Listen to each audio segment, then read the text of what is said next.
Vesi on alati Viimsis kirgi kütnud. Küll põuad, küll survelangus, küll hind.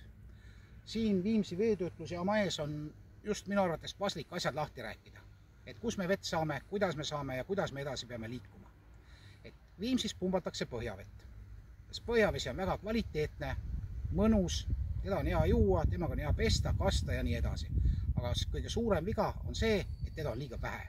Ja selle põhjuseks on üsna mitmed asjaolud. Esiteks, meil on liiga palju inimesi.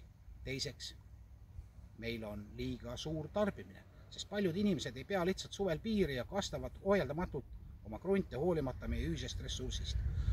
Aga selle vastu on olemas ka rohige lahendus. Esimene lahendus on see, et meid Tallinnaga ühendavad veetorustikud, mida on 2 diameetriga DN300 ja kust võetakse vett ainult siis, kui meil endal tõsine kriis on, tuleks tegelikult hoida kogu aeg töös ja selle klausliga, et me võtame sealt täpselt sellise koguse, mis meil pidevalt vaja on. Siis saame me kokku leppida ka hoopis teistsuguse tariifi, sest täna maksame me Tallinnas tarnitava vee eest olulisemalt kallimat hinda, kui me ise pumpame.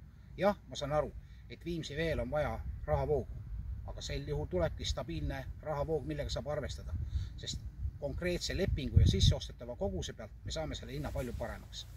Teine asi on see, et me peame oma investeeringud ja juhtimise paika saama, sest kui nõukogus istuvad inimesed, kes ütlevad, et Viimsis on vett küll ja veel, siis see ei ole lahendus.